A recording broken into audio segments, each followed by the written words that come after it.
From the arid lands of Darfur to the mountains of the Democratic Republic of the Congo to the shores of Haiti. More than 110,000 peacekeepers, military, police, and civilian, currently serve in 18 UN peace operations around the world. The number of countries that now contribute police and military personnel has reached 120, an all-time high. But it's not only the diversity of nationalities that is changing the face of UN peacekeeping, it's also the more prominent presence of women. In 2000, the UN Security Council adopted its landmark Resolution 1325 on women, peace, and security, recognizing that women bear the brunt of armed conflicts and thus should have a central role in their prevention and resolution. It was the first time there was a resolution addressing specifically the question of the women in conflict and disproportionate impact of the war to the women. So that's a very important time, and since then quite a lot of improvement have been made. Improvements that can be seen in conflict zones like the West African nation of Liberia, a country ravaged by years of bloody civil war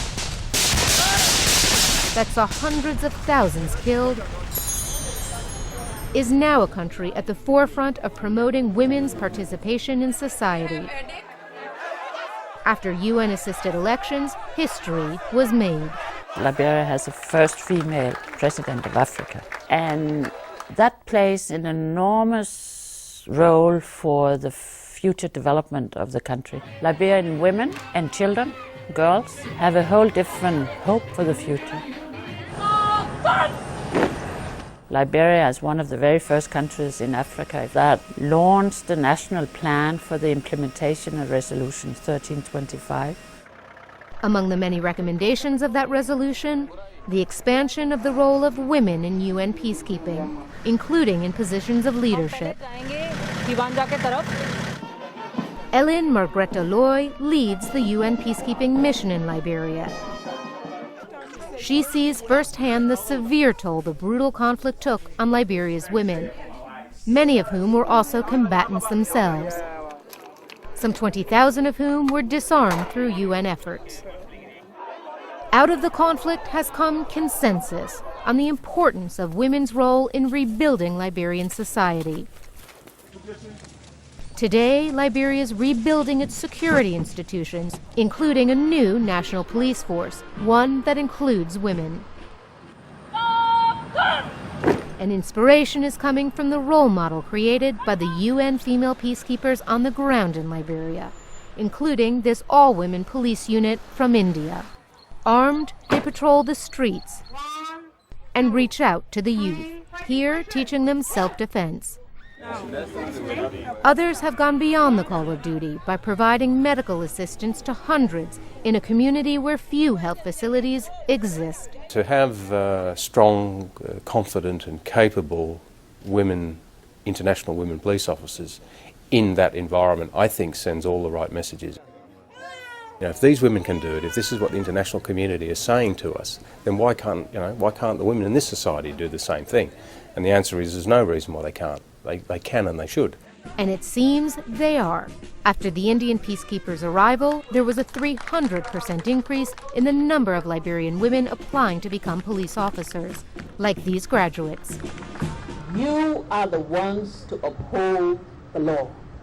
You are the ones expected to enforce the law. Women soldiers are also on the front lines, contributing to the peace and security of the country.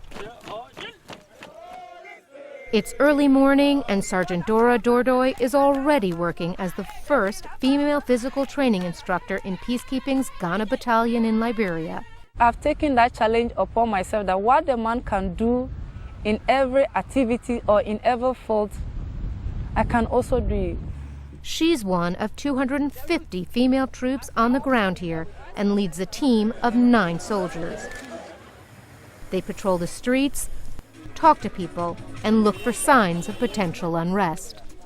I'm trained to be a professional soldier, to be called upon to carry any assignment at any time.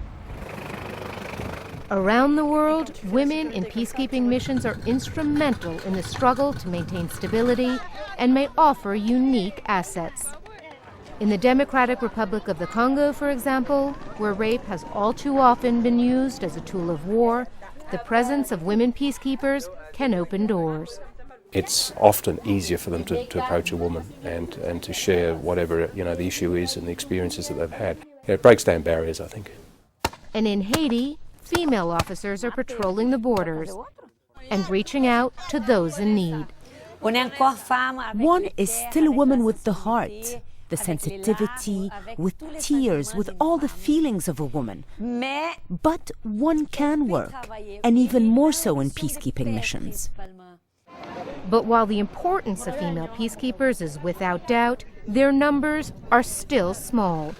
Women make up only 8% of the police force and 2% of military personnel. Efforts are being made to increasingly change the face of peacekeeping to include more women at all levels. There has been a real big push to get more women in peacekeeping. We need to also perhaps do more to let people know that peacekeeping environments are not the sort of traditional male environments where everything is dangerous. In most cases, a country is actually rebuilding and recovering. It remains a work in progress. One of the main advances has been on the civilian side of operations. Nearly 30% of all civilian peacekeepers are women, bringing gender parity well within reach. They are increasingly front and center, from helping in demobilization and demining, to supporting elections and promoting human rights, to undertaking humanitarian efforts.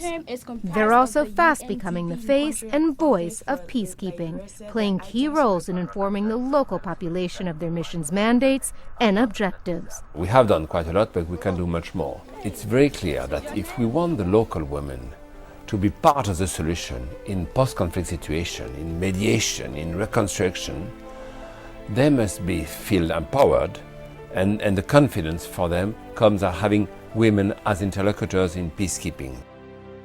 Never before has there been a better understanding of the impact that women can have in maintaining peace and security. And as more and more female blue helmets are seen on the front line of struggles around the world, other women will be inspired to play a critical role in shaping their own futures.